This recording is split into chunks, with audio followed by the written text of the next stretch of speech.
Halo, jumpa lagi bersama saya. Tahun ini merupakan tahun politik, maka tidak salah kalau sesekali kita berbicara tentang politik, ya. Politik menjelang pemilihan presiden 2024. Nah, salah satu calonnya itu adalah Anies Baswedan yang dikenal sebagai Bapak Perubahan, ya. Memang sosok Anies Baswedan sangat fenomenal, sangat menarik, ya. Sekalipun dia disematkan sebagai orang yang pintar menata kata, tetapi bukan tata kota, ya, kerja tidak nyata, ya, atau dia dikenal sebagai bapak politik identitas, ya, menjual agama demi mencapai kekuasaan, ya, melakukan segala cara, segala cara dihalalkan untuk mencapai tujuan, ya, itu. Atau dia dikenal juga korupsi, ya, JIS, Formula E, berbagai macam jenis itu disuarakan, ya, bahkan Menko Mahfud MD sudah bersuara lantang tentang Formula E, ya, atau tentang kelebihan bayar, ya, dan segudang catatan negatif disematkan kepada sosok Anies Baswedan, ya. Meski demikian, Anies Baswedan tetap tegar. Banyak orang tetap mendukung. Ini terbukti dari elektabilitasnya, ya.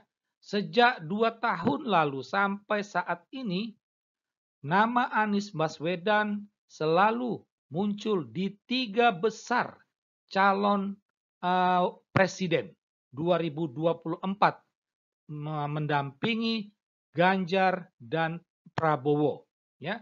Nah, jadi sekalipun citra negatif disematkan pada dirinya, nama dia tidak pernah lenyap dari 3 besar calon presiden ini, ya. Sehingga pertanyaannya adalah kenapa, ya? Kenapa namanya tidak pernah hilang?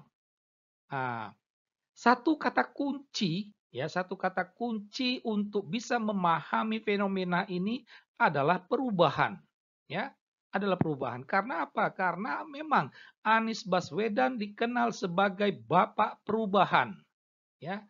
Banyak orang mengharapkan kalau dia nanti uh, menjadi presiden, maka akan ada perubahan dalam negeri Indonesia ini, ya. Uh, Anies Baswedan juga dikenal sebagai antitesa Jokowi, ya. Maka perubahan itu selalu dikaitkan dengan antitesa Jokowi. Menjadi pertanyaan kita itu kalau seandainya Anies Baswedan ini jadi presiden, kira-kira apa perubahannya, ya? Nah, untuk bisa memahami perubahan itu, ya tidak bisa lepas dari kata kunci antitesa Jokowi, kebalikan dari Jokowi.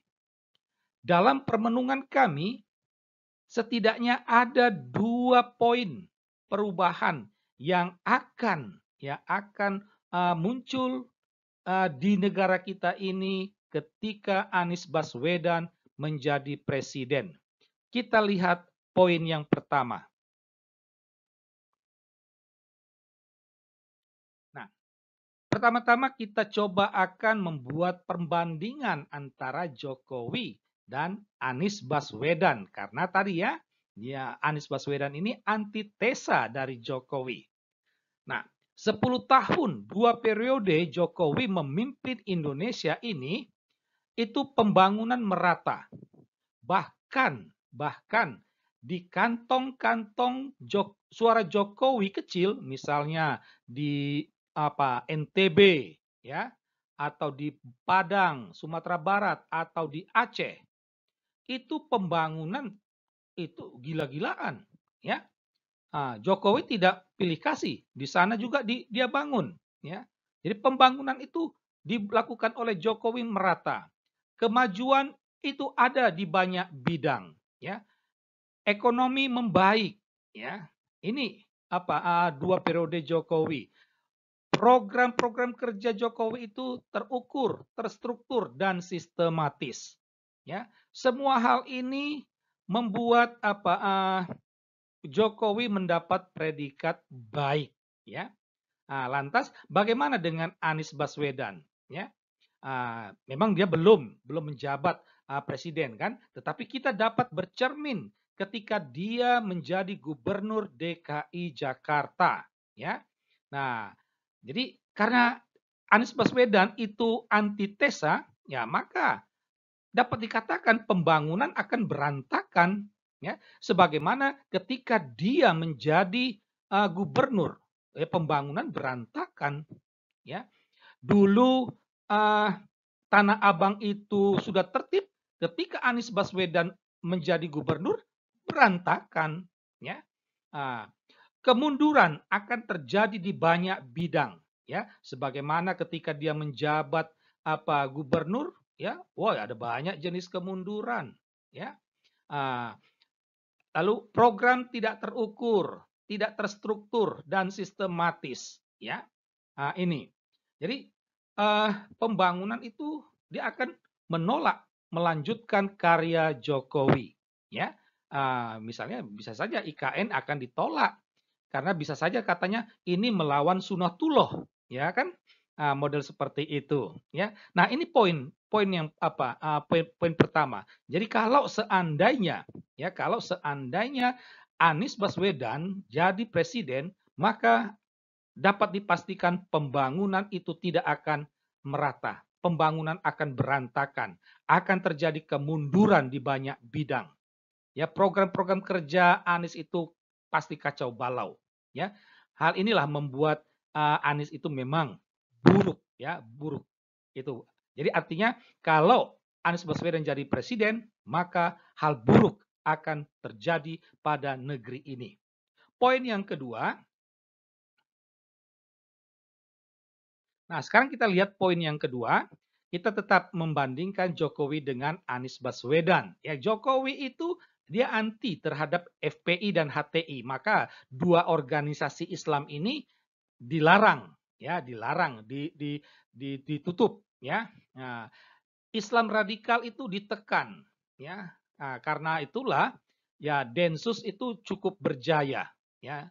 Nah, kalau seandainya Anies jadi presiden karena dia merupakan antitesa dari Jokowi, dapat dipastikan dia akan bersahabat, ya, bersahabat dengan FPI dan HTI, ya.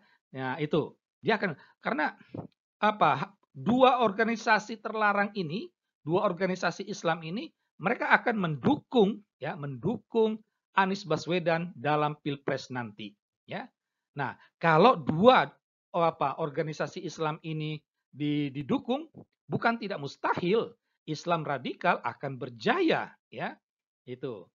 Dan bukan tidak mustahil juga Densus itu akan terancam, ya.